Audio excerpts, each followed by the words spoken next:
This is unSILOed, brought to you by Alumni FM, connecting people through stories. Welcome to unSILOed. This is Greg LeBlanc, and I'm here today with Luke Burgis, who is entrepreneur at residence at Catholic University, also the author of a couple books. This one called Wanting, the Power of Mimetic Desire in Everyday Life. And then this one you co-authored a while back. It's called Unrepeatable, Cultivating the Unique Calling of Every Person. Welcome, Luke. Hey, Greg. Thanks for having me on. Well, I think, the main thrust of this book, Wanting, is it tackles this thing called the romantic lie, right? And it's funny, that you think of this as the romantic lie, because it's also, some people contrast the romantic movement with the Enlightenment, right?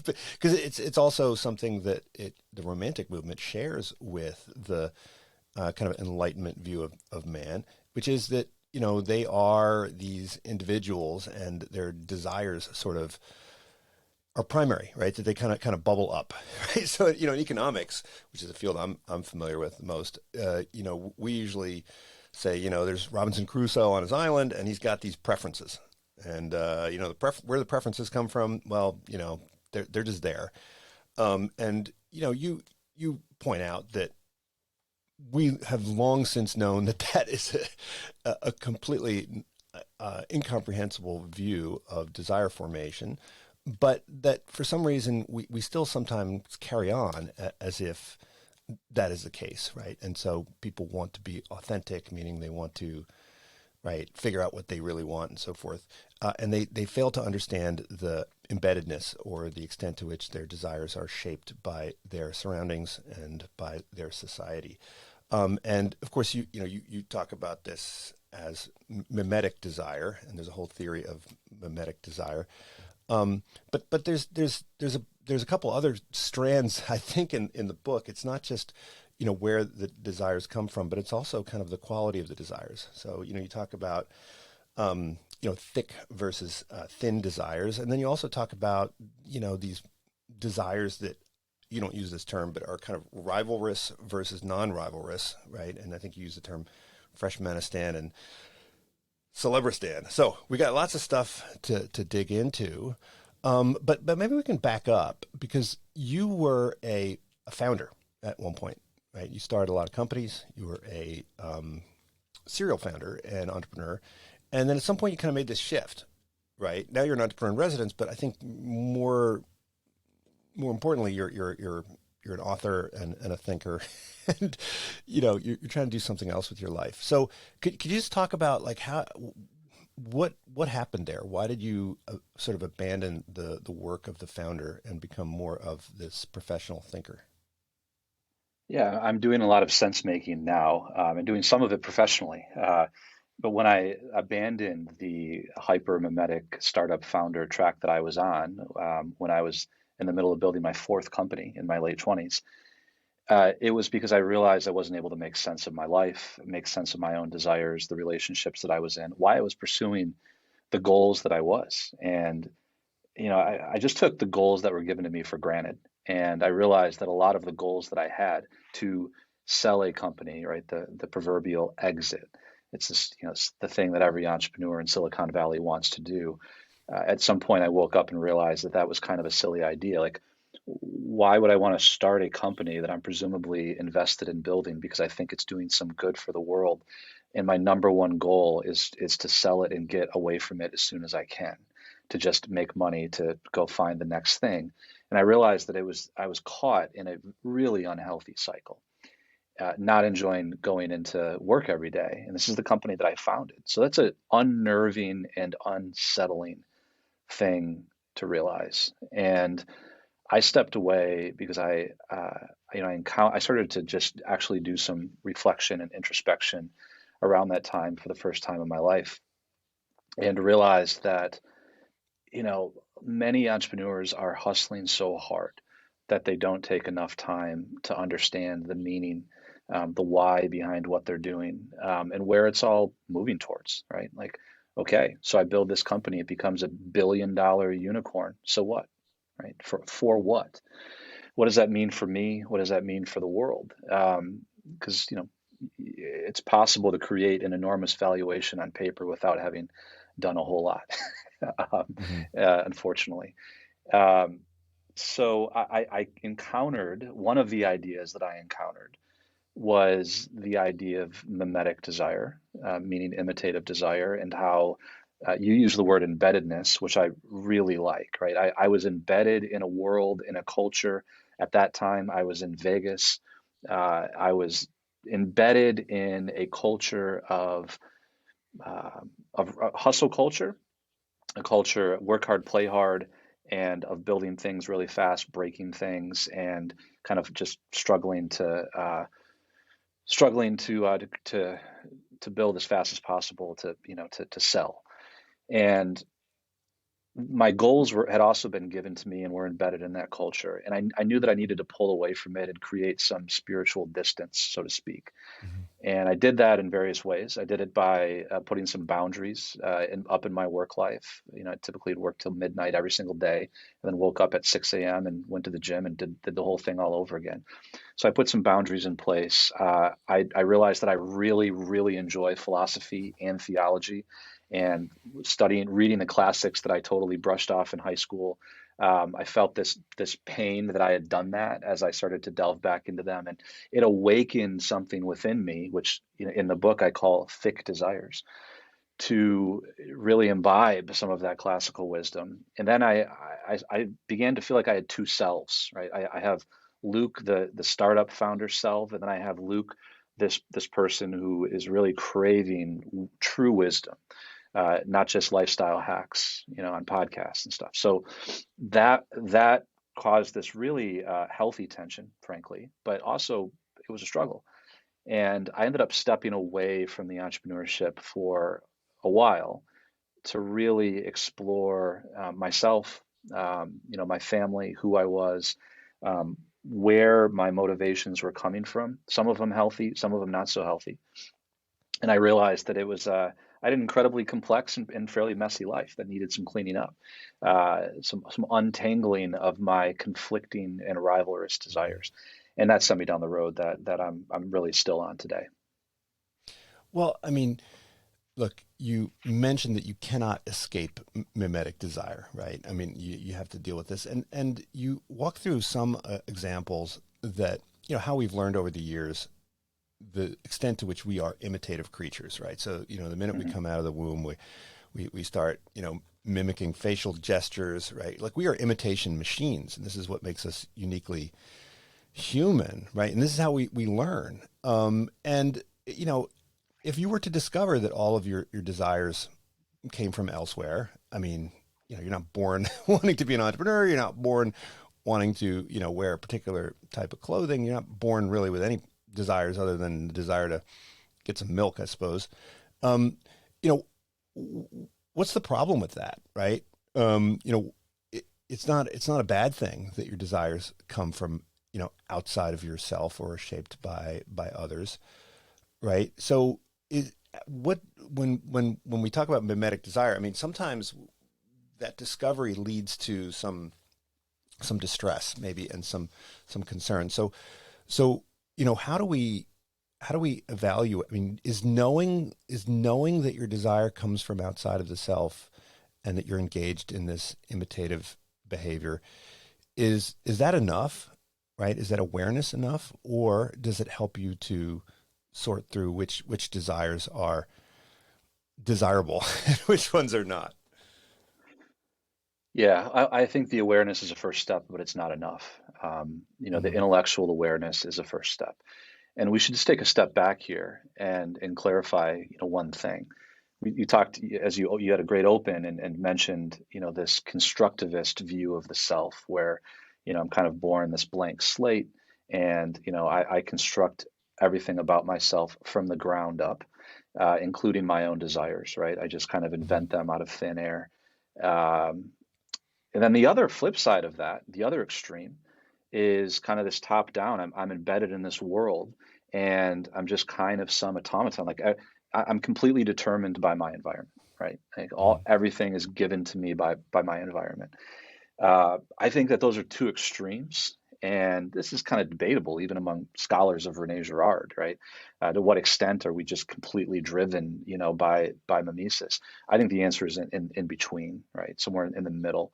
And the will also comes into play here. We can have an intellectual awareness of the forces that are operating on us, and then we can exercise some intentionality about the kinds of desires that we're going to accept and the kinds that we're going to reject.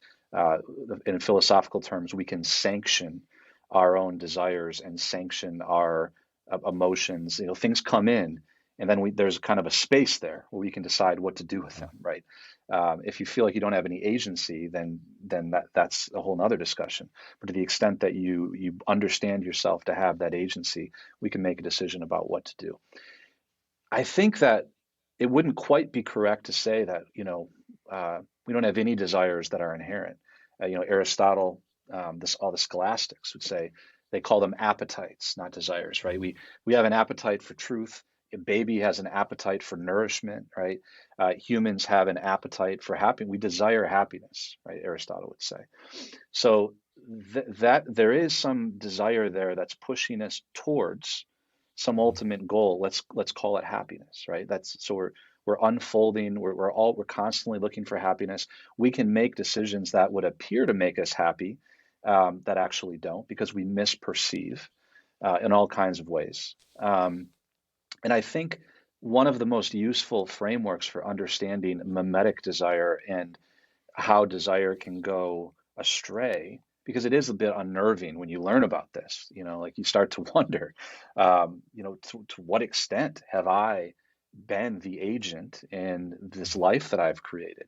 And maybe I'm in a certain position right now because I have desired the wrong things in the past, and I've made irrevocable decisions, and now I'm living with the fruit of those decisions because I was desiring wrongly, right? Like when I was a teenager, get into all kinds of crazy things. I wanted to run away from home and all kinds of stuff, and made some decisions that I had to live with for a while. But that desire, that continual desire that human beings have for something, that's the important question to ask. For what, right? This brings in theological questions as well. But I think of desire as having a telos, a teleology, like the desire for truth. We crave it. We don't like to be lied to. And sometimes our desires can become deviated on the path. They can become confusing when we have a bunch of signals and we don't know, which one to listen to. Girard uses the term deviated desire, where you have, a bunch of models that are causing us to look to our right and our left, and perhaps makes it harder to hear some inner voice of truth that's calling to us, or some kind of, like a loving relationship that we want to be in, but maybe we don't even know that we want to be in it because we've set a precedent, and we've forgotten that. So a big part of my book has to do with memory. Even though I don't use that word a lot, with thick desires, the whole process that I've outlined in the book for trying to understand a bit more about our desires is a bit of a remembrance, a mining, an excavation of those things, remembering perhaps the things that we really desired before we became, cynical, right, as an adult or something like that. So I think there's a really important role for the memory to play in helping to untangle some of these things and to bring clarity. So, I mean, you use the term hijack sometimes. I mean, and you talk about these Hmm. kind of motivational patterns. I mean, are the kind of motivational patterns, are these sort of, like the stem cells of desire, and then they, can be kind of shaped in any direction depending on the context. And, if one is not careful, then the motivational patterns get hijacked and converted into mimetic desire. Is that sort of the idea? I think that's the idea. They can be, there's a shadow side to those core motivational drives that I described, and they can become hijacked. Stem cells is a fascinating way to put it. I like that. I might have to adopt that one. I learned about this idea of core motivational drives from my good friend Josh Miller, who I co-wrote Unrepeatable with. Mhm. He's been helping people unearth core motivational drives his entire career. His grandfather basically invented a method for doing that. And he likes to borrow a term from James Hillman, who basically calls it the soul's code, right? Just as we have DNA, perhaps our soul has a kind of DNA or code, and it's unique in every person, and the code is intelligible, and by looking at our lives and the actions that we've taken, we can often find patterns, and we can find some intelligibility in the way that we're wired or motivated. That's debatable, but so in other words, there really is something innate, right? Mhm. Josh would say, and that core motivational drive can become hijacked, right? I mean, people can use it in all kinds of ways. One of the core motivational drives I describe in the book that they've identified is the drive um, to gain ownership, right? To gain ownership of a process. Some people are really motivated to do that. Whatever they're in, they want to have complete mastery, but they really want to own it and have responsibility for it. That can be really good inside of a growing organization. I want nothing more than to have team members that own projects and always feel a sense of responsibility.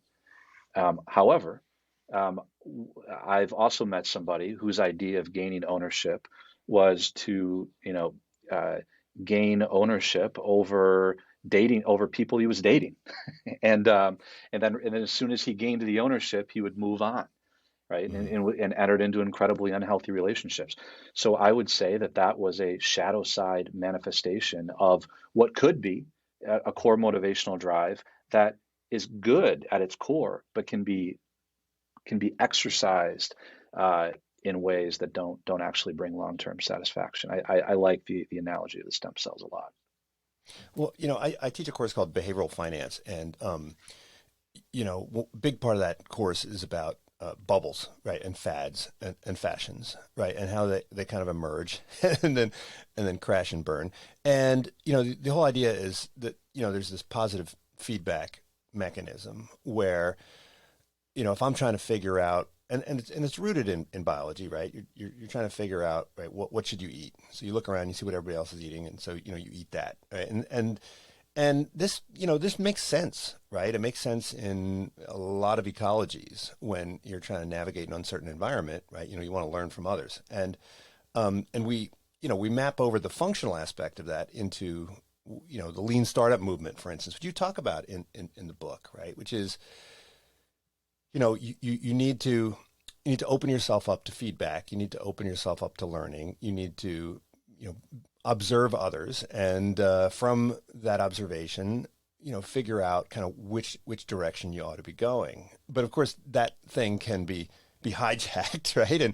And that leads to everybody rushing in to buy Bitcoin at the same time, and that sort of thing. So is the lean startup approach has been incredibly powerful, but you point out that maybe there are some weaknesses in it, in the same way that pattern following has its strengths and its weaknesses.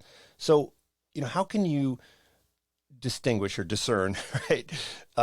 When imitative behavior, imitative desires is a sensible strategy for navigating the world, and when is it counterproductive and dysfunctional? Let me just tell you a short story about how I used the lean startup strategy really without even knowing what it was back in 2006 when I was starting a company called FitFuel. Um, we were really passionate about healthy wellness, healthy living, healthy food. And we started a company selling wellness products, everything from fitness bars to Mhm. dietary supplements on our website. And that grew to one of the largest wellness websites in the world. And using the lean startup methodology, we kind of asked the market what the market wanted. And turns out that people wanted all kinds of things that were easy for us to put up on our website and sell that really didn't fit into why I originally started the business in the first Mm-hmm. place. Like Yeah. everything under the sun, right? Like they wanted things for their cat and their dog, and for all kinds of things. And then they wanted like help, like furniture that would help with their posture, and then some really questionable products too. And we put everything up there because that's what they wanted. And it turned into an absolute, we were growing into Amazon or something like that, right? It just Uh-huh. turned into this absolute beast of a company and a website, got totally out of my control. And I had lost myself as a founder somewhere in that Mm-hmm. process. I'd lost sight of some of my core values, some of the things that were important to me. So I started the business in the first place. And if you're not really passionate, you don't think that you're doing something good, it's really hard to have sustained energy to grow a company. So that for me was just a very personal example of how really the lean startup got away from me. Mm-hmm. And I sort of realized, like, at some point, I have to have boundaries. I have to kind of have a clear mission. Know what the limits are. Have a strategy for what to say yes to and what to say no to. And I think this can really be applied to a basic process of discernment in life. Comes down with an understanding of who we are, of what our values are, and it doesn't mean that they can't change, but just trying to articulate and to ourselves and in our within our families what those are, so that we can check new information against it, Mm-hmm. um, so that so that we're not just accepting it uncritically. And this is a problem we get into on social media all the time. Like, what am I filtering all of this information through? What's my heuristic? What am I? Because it's overload. We have to have Mm-hmm. some heuristics. So developing that also in terms of desires has been important. Right? This is you know, I'm not. This idea goes back a very long time, right? This idea of the discernment of desires. Saint Ignatius and the spiritual exercises are all about that. How can you tell whether a desire um, you know, is uh, is ultimately going to lead to your good or not? So, I think one of the things that my book is a bit, I mean, you've read it, so it's a bit of a strange mashup between these very practical business Mm-hmm. things and some things that are very spiritual and philosophical. And I kind of live in that as unsiloed, right? It's the unsiloed podcast. So I kind of try to live in that space and make connections between these different areas. And Mm-hmm. I think some of the things that I learned in this very practical business setting, I've seen how they play out in other areas of my life, even when it comes to the kind of hobbies that I choose, or the kind of the kinds of social circles and events and things that are attractive to me. They've helped me understand the why behind that. Now, I think at some point in the book, you made the claim that mimetic desire is on the rise, right? And so, I'm always whenever I see any claims around historical trends, I always want to dig into them and try to figure out, what evidence would there be for that? And presumably that's not a good thing, right? So, social media is one arena, right, which facilitates greater imitative behavior, right? I remember one of the things that I talk about in my class is people, when Amazon and Netflix and these other platforms emerged in the late '90s, there was this whole um, long tail hypothesis, right? And the idea was that once you move past the bottleneck of the bricks and mortar store in your neighborhood and you have a shelf space somewhere,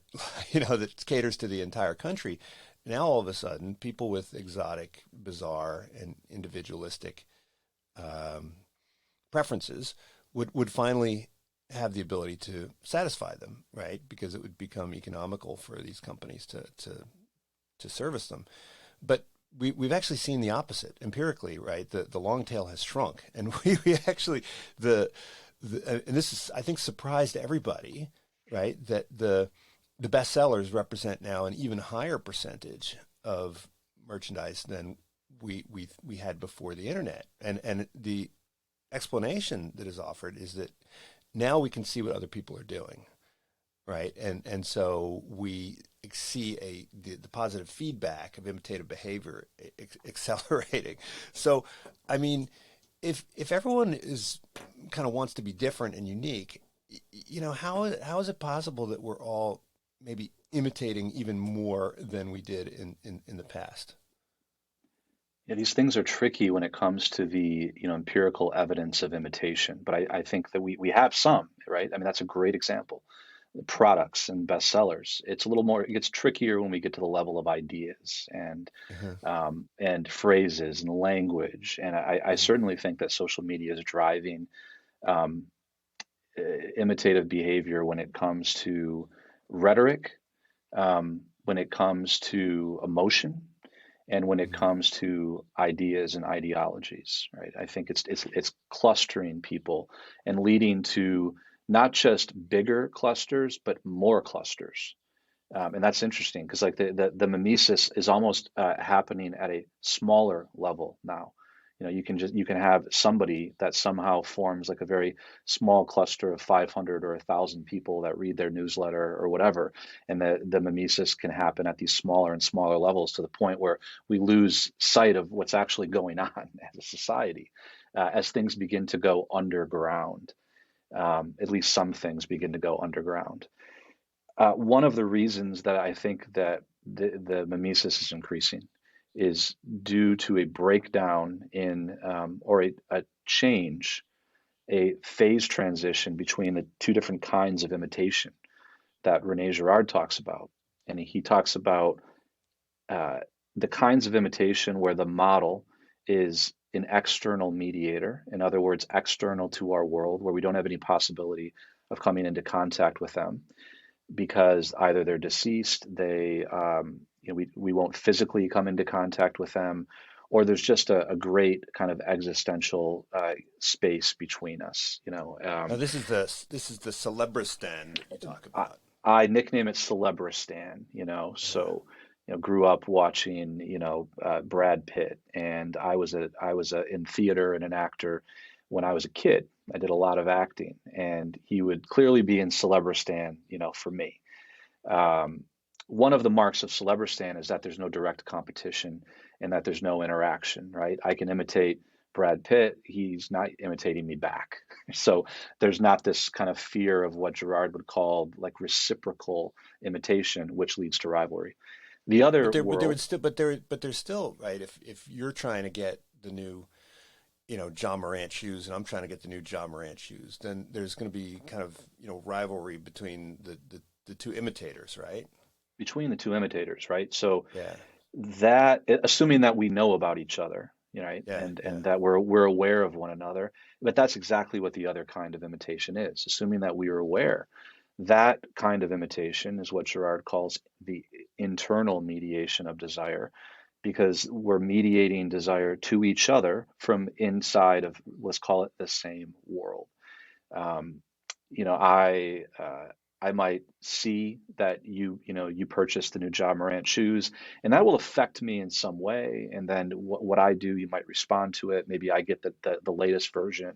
It happens with iPhones all the time. I'm looking at what version my friends have. Oh, your camera looks a little bit better than mine. What is that? Is that the 12? I've lost track at this point. So that is a different kind of world of internal mediation, which I nickname Fresh Manistan, where Mhm. we have a bit, the imitators have a bit more in common with each other. We see what each other's doing. We come into contact with one another, Mhm. and we can engage in this reciprocal imitation. And it reminds me of what it's like to be a freshman in high school. We're all kind of in the same boat. We're all looking around. Hey, what's he going to do? What's she going to do? Right? Um, and that is a different kind of a world, and that's what social media is. I think social media is made the whole it's called the town square, but in a sense it's made all of us into internal mediators to one another, right? We can all interact. It's narrowed the space, right, the existential space between us, and just made it a lot easier to assimilate ideas. It seems like we're all kind of living in each other's heads, whereas before, you know, I'm just thinking of people that tweet and say things online who write for a publication that I've never read before, right? It's called Vanity Fair or something like that. I've never subscribed to it.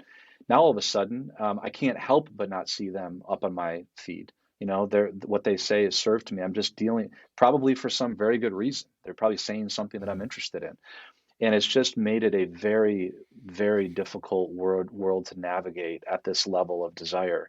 Um, and I do think, like, algorithmically, where the level of mimesis, or at least the bombardment with models that are attractive to us, is exponentially greater than what it was before. First of all, we're just exposed to a lot more than we used to be. Mhm. And it's probably more likely that these models of desire that we're exposed to are precisely the ones that we're most attracted to, because the algorithms are designed to show them to us. And I don't know if we're quite equipped, or if we really know that that's happening at this deep, deep level. Mhm. It's not just on the level of, I'm purchasing this thing on Amazon, but these things could actually be affecting my sense of self, the lifestyle that I desire, all kinds of things. And Mhm. I'd love to actually try to objectify this a little bit. I just sense that it's happening. Well, I mean, is there a difference between the kind of herd behavior, imitative behavior that is not about relative ranking and the one that is, right? So for instance, you're a freshman, you see everybody's wearing the Abercrombie and Fitch, sweatshirt. So, you feel like you got to go get it, and then you go get it. And then the end result is that everybody has the Abercrombie and Fitch sweatshirts. The source of their desire is mimetic, and it's kind of pointless, but it doesn't seem to result in all that much harm compared to a situation where everybody is trying to have the coolest sweatshirt, and you can only have there can only be one person that's coolest, and so it becomes this sort of arms race. I mean, it seems like the latter is more likely to lead to um, negative behaviors, right, and conflict. You use this Yeah. example of the Michelin star chef who decided to opt out of the Michelin regime. We're seeing a lot of universities that are trying to opt out Right. of the U.S. news ranking system. Um, so, I mean, one could, presumably just say, I want to have like an amazing restaurant because everybody wants to have an amazing restaurant without fighting over some scarce number of spots, right? Is there a difference between this kind of non-rivalrous herd behavior and this kind of status ranking type herd behavior where the end goal is you don't question it too much, but it's still limited in terms of its supply. I think there's degrees of quality in all this stuff, and they are different. So, an example of clothes. There's a big difference between concrete things and things that are abstract. The Hmm. competition for things that are abstract, like power, coolness, status, those things can theoretically, go on forever. There's a big difference. Let's say, if you live in a town or village where hardly anybody has shoes and socks, and the desire to have socks and shoes so that your feet don't hurt, that's you get the shoes, that seems to be there's kind of it's not really a relative thing. You're pursuing something that just makes sense at a lot of levels that are not mimetic at all, right? Now, if everybody all of a sudden gets shoes, maybe spurred on partly through mimesis, like, oh, that guy's got nice socks and nice shoes, um, and now everybody has them, then I suppose you could enter into some weird mimetic things, where all of a sudden everybody had to have Air Jordans or something like that.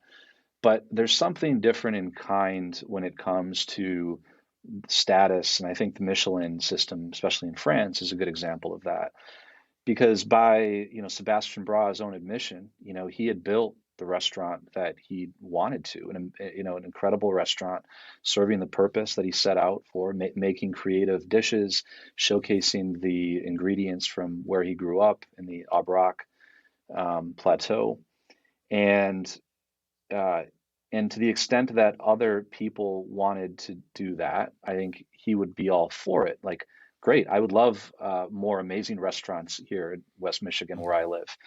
Um, and there's probably some extent to which positive mimesis is a great thing, where it could actually help that. And you get a really good Italian restaurant and it ups everybody else's game. Love nothing more than to see that. But it seems to be a certain point at which the original objective, good food, good environment, sustainable, like all of the things that comprise the mission, we lose sight of them and they fade away, and we forget what they were in the first place. And that's where I think, we cross some kind of a boundary line where the more abstract mimetic objects like prestige start to come in. And I'm struck by, Sebastian Bras is the chef of that restaurant, Le Souquet in France, that I interviewed. I'm struck by the number of times they use words like forgot. I forgot, and that's why I mentioned it earlier, that the memory seems really important. So there's a difference between, I think, as we get into more abstract objects like prestige, it's easier for the mimesis to take hold.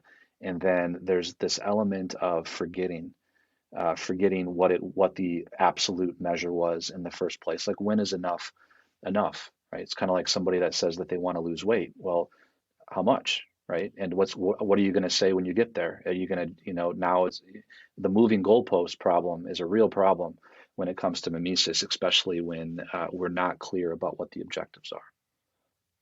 Yeah, I mean, I like to say, don't let school get in the way of your education, right? But this is a tough sell with my students, right? I mean, you talk about Maria Montessori, and I had a Montessori education. And so throughout my entire educational career, I never paid any attention whatsoever to grades. I just said, look, I want to learn, and I'm going to do everything I can to learn as much as I can. And the grades, they'll fall wherever they fall. But in a way, that's kind of arrogant, right? I mean, what it's saying is that I don't trust the evaluator, right? And that the evaluator doesn't have the right criteria. But I mean, for most people, they don't know what they're supposed to be learning, and so they need somebody to kind of tell them. And when somebody says, "Yeah, you got to see," they respond to that and say, "Okay, well, I got to do more of the stuff that's going to get me the A," right? So, I mean, if everybody just decided to ignore the rankings and the ratings, then the probability that they'd be chasing something that, the wrong goal would be high. I mean, why do we think that everybody has the capacity to arrive at some independent criteria for evaluating what matters? I don't think that everybody does, and maybe there's some way in which the objective criteria works as, I mean, it is important. I like to know how I'm doing, but it doesn't mean everything. And this is a really hard thing to get students to understand. I'm still working at it in many ways.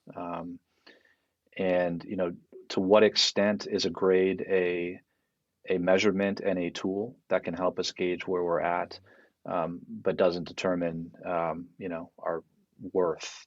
It says something very specific, perhaps about a specific subject and how well we understand that specific thing, um, uh, within all kinds of constraints, right? With a certain testing method, with certain criteria. So those objective thing I'm not a subjectivist philosophically, so I think I live in a world that exists, and there are real things in that world, Mm-hmm. and that's really what, almost every time I talk about this with my students, we kind of come back to this idea of um, using things well. Things that are meant to be used, we should use well and understand their proper place. Hmm. um, and respond to them and give them the adequate response without um, responding to them in a disordered way, if that makes sense. So, I think the problem is not that we have the Michelin star system. I actually like it Hmm. because I there are people that know a lot about food that Yeah. that uh that go and investigate these places. But I also know that it's not that there are some restaurants I like that aren't even in the guide or that have 1 star and I Hmm. think that they should have 3. And does it affect my experience negatively because it's not ranked as high as it could be? Or there's a lot of movies that I like that have Hmm. really terrible ratings on Rotten Tomatoes. I look at it, I say, okay, I really like this movie, and I'm gonna recommend it. I think it's really good. Um, so it's just those things are data points. I think. Right. I mean, some people will say that the reason why they are trying to maximize their income, let's say, is because they think that that correlates with the value that they're contributing to the world, right? They see that as a grade, right? They see that as a objective metric of their worth to some extent. Um, so I mean, there's an element of truth there, right? I mean, there's so, but I think what you're saying is that if you make that your sole objective, then that leads to a perverted self in some way. Yes, and the example that you just used there, I hear this all the time. The profit as a measure of the real value that one has created in the world, right? So, somebody's has created a $1 billion company, has become extraordinarily wealthy. That's a measuring stick, a sign, that they've created a certain amount of value. Hmm. But that value is there's an objective aspect to that, but the value is subjectively measured by the people, right, that are buying the product or the service. So there's also a subjective element to that as well, right? I could start a lot of morally suspect companies that could probably make a lot of money because people value whatever that thing is, right? They value it, even if I think it's objectively has an objectively negative value. Value in that sense is subjective. So we get into this. It's kind of a both and situation. If you think that it's an objective measure only, then you can really be deluded, right, into Hmm. thinking that these things are measurements, of the worth that you're bringing right into the market or something. But there's an interplay there with all of the subjects evaluation of it. And that's a whole nother discussion that we'd have to get into schools of thought and economics. We probably don't have time to do that. But that's kind of the way that I view it. And I try to get the students to kind of see both of these sides and then wrestle with that tension that exists. Hmm. Well, a lot of this content of your book is based on the work of René Girard. So, how did you discover his work? How did you get exposed to the ideas of Girard?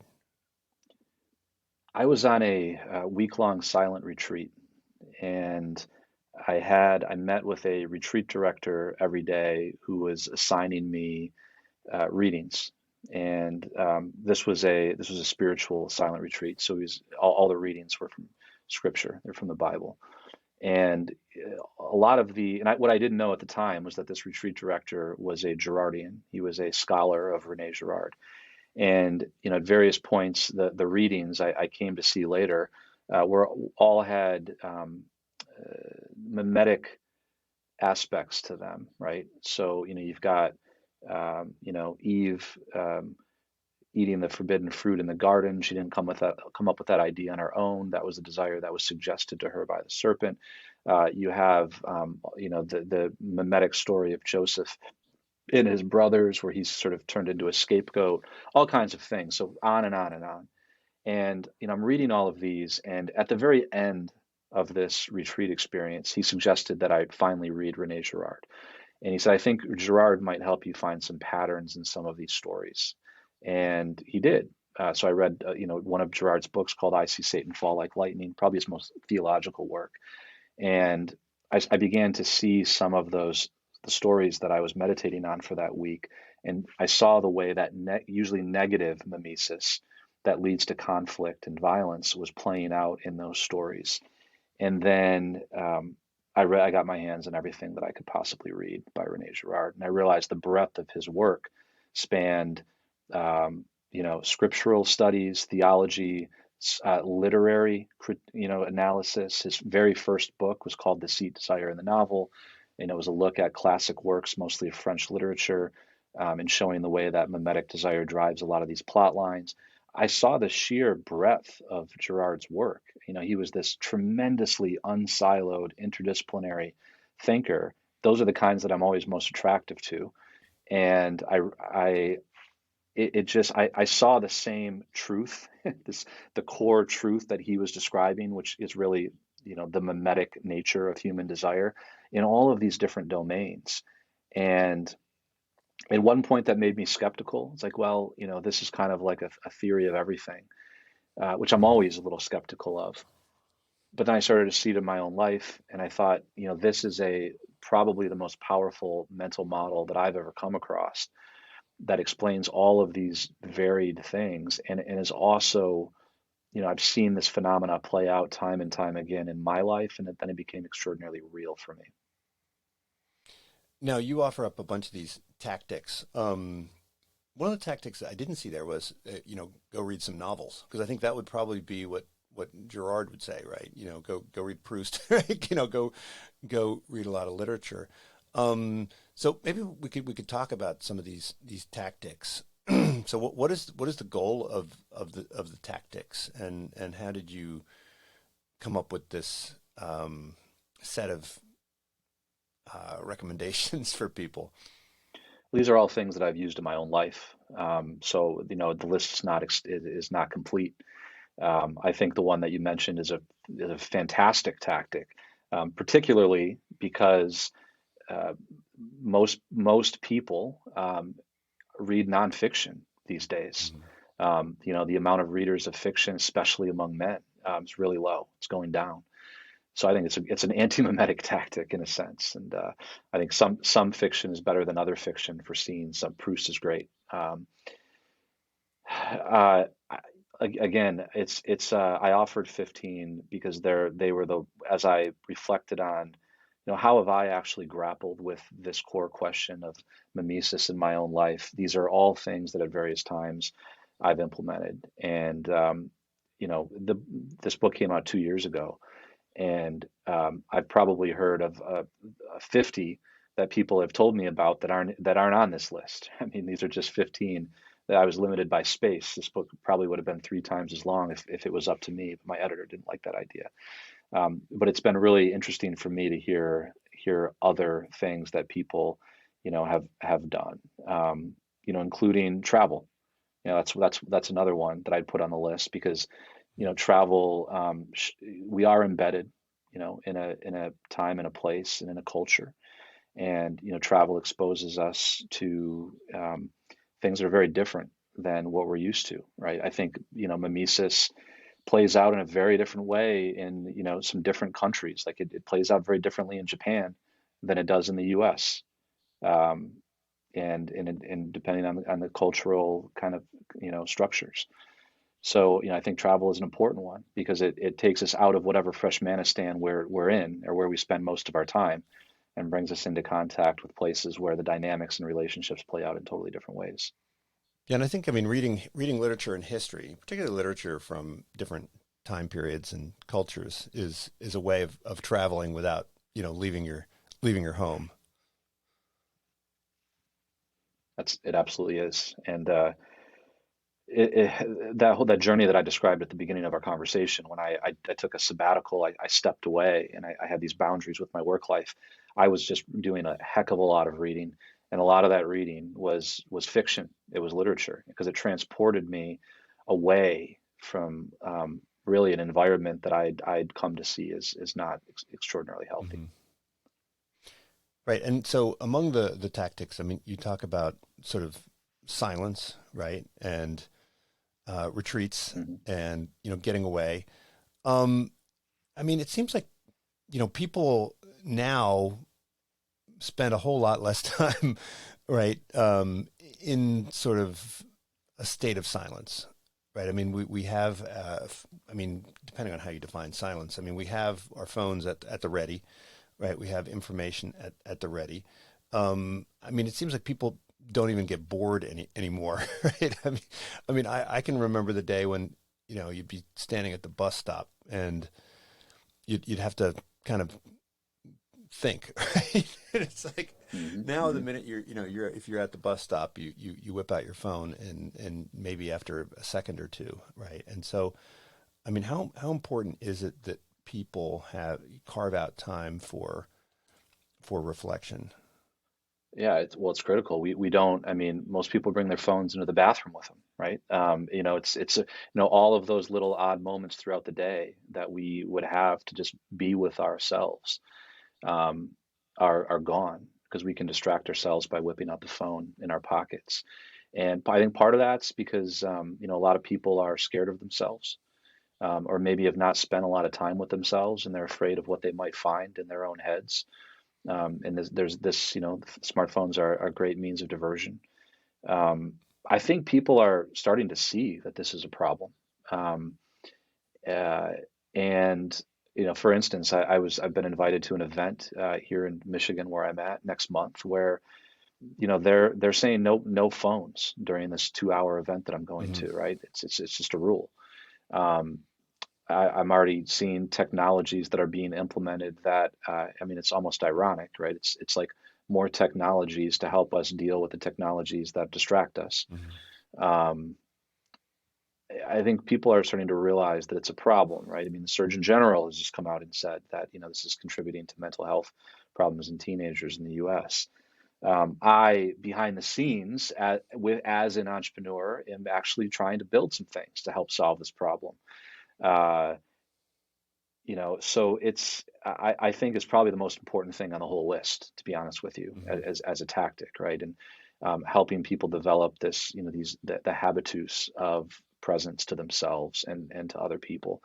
I think about this a lot when it comes to, podcasts. Some of the best conversations that I have are, in my backyard, having a beer with a friend or an acquaintance or somebody, and we're totally present. There's no audience. There's something really special about that. But I think those opportunities are becoming harder and harder. Like we need to learn that skill of being present Hmm. because we're always on, we're just on all the time, social media, phones. And when I say on, I mean, you know, we're sort of, we live in a world where everything is, recorded, everything is, we're on stage, all the world's a stage, right? As Shakespeare said. So stepping off that stage from time to time. So that doesn't necessarily mean going on a silent retreat, as I have. I've been very lucky to have had the opportunity to go on those. Sometimes it just means stepping off that stage and then just being alone and being with ourselves and the people that are close to us. Well, I mean, do you think there's a bias in terms? I mean, can good ideas diffuse through the same vectors as bad ideas, right? I mean, I hope if, so. if people are wired to look around and see what other people are doing and have their desires shaped by the ecology. I mean, is there any reason to think that we could not engineer an ecosystem that would promote good ideas or I, ones that are. I, I believe so. I'm betting on that the answer is yes. That this positive mimesis is possible. I think social media is set up and engineered to amplify the negative mimesis. I think it's profitable for a lot of these platforms to amplify some of the rhetoric and some of the anger. It gets reactions. I think that it's definitely the good things can also work. They work in the same way though, but they're just not. at least not a lot of thought has went into building some of our current technologies to safeguard this. So I think, this idea of reducing some of the friction that people encounter at the idea of going on a silent retreat. There's a lot of friction involved there. A lot of people wouldn't, willingly just do it on their own, but they're much more likely to do it if some of the boundaries are removed. Like, what if all of their friends want to do it with them? What if it's just easy to go book one of those retreats online? What if it's cool? Because it's Right. not really cool to do that right now, right? It's like I think that it's possible to do that and to I could create see you this. posting on your Instagram, like, here I am at the silent Right, retreat. Check it out. right. So I'm betting that it's definitely possible to make some of those changes. Well, now in the book you distinguish between thick and thin desires. And in the book Unrepeatable, right, you talk about vocations, right? So can you talk a bit about, I mean, what makes something a vocation, and how can one go about discovering a vocation? Yeah, there's I think that the word is often misinterpreted, and I saw on social media just the other day, somebody saying, this idea of having a calling is really toxic because you have Hmm. companies that can kind of use that against people, right? And sort of, it's just a job and it's a contractual agreement, they're getting paid. But some companies really frame these things, right? It's like this is your calling, you'd be all in, and ends up demanding way more from people than they Hmm. should have to give. And he said, the big problem here is that we've sort of couched this work as everything has to be a calling. And some jobs are just jobs, right? And Right. they just need to be good enough and put food on the table. So there's a sense, I think there's a sense in which that's absolutely true.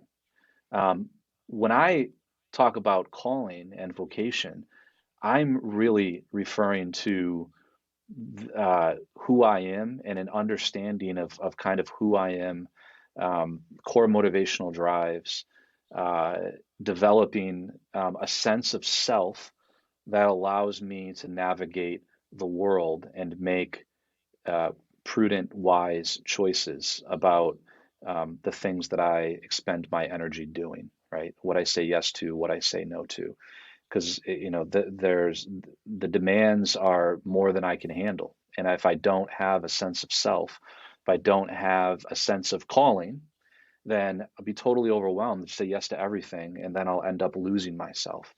So I connect it to a sense of self. There's a whole, I'm Christian, so I have a very theological understanding of calling too. But I think if you're not, there's a sense of calling that's related to who you are and how you can live out um, how you can exercise the gifts and talents that you actually know yourself to have, right? And to use those to serve other people. So that detaches it from calling being any specific job to being Hmm. I have this I have this sense that I'm called to be this kind of person that I seem to be, and now this job is not allowing me to do that anymore, so now I need to find a new job. So the calling is not invested in the thing itself, right? It's something much more personal than that, so it can transcend any one particular job, any one particular action, and it becomes like a heuristic or a tool to discern the kind of direction that we want to move in, or that we're being called to move in. So uh, that whole book is really about what does it mean to have a personal vocation, unrepeatable. And the idea is that a vocation is something intensely personal, and that mine is because of my unique created nature, because of my time and unique circumstances that I've been born into, my unique family, the people that I encounter on a daily basis. My personal vocation will be different than anybody else's who's ever lived, right? Because of the concreteness of it, and learning to kind of think of it in very concrete terms. Who are the people in my life, right? That are around me. What ways am I called to respond to them? Makes vocation a lot less of an abstract thing and much more concrete, right? My dad's had a lot of health problems the last couple of years. That presented itself to me as a calling, right? So it wasn't, I'm just called to write books and, think about these big ideas. It's part of it, but I also have a family and I have responsibilities and duties. So my calling is not unattached from those things. So I think developing a more comprehensive understanding of that idea of calling and not kind of the superficial one is important for our entire society. So then you wouldn't say, for instance, that your calling is to be the founder of a website that sells wellness products, right? But you would say that that's consistent with your calling, or inconsistent with your calling. Yeah, exactly. So that, founding a company or any website would be one manifestation that a deeper calling to, be being an entrepreneur, exercising those things. That is very much a part of how I understand myself to be. Hmm. But that's just one manifestation. So I'm not so attached to it. So if I get too attached to it, well, that company doesn't work out, then it destroys my sense of self. So there's got to be something deeper there where that is just becomes one way to exercise or live out the calling. I'm not always right about it, by the way, and I learn from some of the wrong paths that I go down. I often tell my students, like, take internships, experiment with different things, because if you realize that that's not the path you want to go down, then it's better to understand that right now. You're going to learn something about yourself no matter what, and then integrate that into a more holistic understanding. So is this a set of tools that help you to resist, right, mimetic desire? I mean, you said you can't escape it. I mean, are you resisting it, or are you sort of picking and choosing, right? You know, um, having some kind of filter that allows you to decide when you want to allow these external influences to impact you, and when you let them brush over you and bypass you. Yeah, that's right. It is a matter of being intentional about the influences or the models that we that we commune with in our lives, that Mhm. that we're close to. An example of that would be, I've never considered myself a very patient person, right? And there's somebody that I in my life who's incredibly patient, and I see the goodness of that. I see how it it's actually. If I was in his shoes, I would need to make decisions much quicker, and they probably wouldn't be prudent decisions, right? But he's able to exercise that in a way that's incredibly. I see the wisdom in it, right? It's incredibly Mhm. attractive. It's like I want more of that. I want a desire to be more patient. And this is somebody who is had a tremendously positive effect in my life, right? It's certainly helped me with that, and who also sees things in me that I don't see in myself. So it's in one way, I think this these ideas, this sort of framework, the things that I try to set out in the book, in one sense, they have to do with being intentional about the relationships that we're in, the models that we're exposed to, the way that we respond to them, the way that we assimilate things into our lives, for better or for worse, and hopefully to move to a place where we're being more intentional. I didn't have any intentionality at all in terms of the models Mhm. that were affecting me until I was 29 years old. And my life has been very different since then. Well, Luke, thanks so much for joining me. This book, Wanting, it's a collection of insights that will give you an introduction to the theory of mimetic desire, and also provide you with a couple of tools and tactics to help you become more intentional about what models you choose to import into your life. Also, this book called Unrepeatable, Cultivating Unique Calling of Every Person. Check it out if you're interested in learning about vocation. Let's chat again soon. Hopefully I'll see you out in Berkeley sometime. I hope so. Thanks so much, Greg. I enjoyed it. This is unSILOed, brought to you by Alumni FM, connecting people through stories.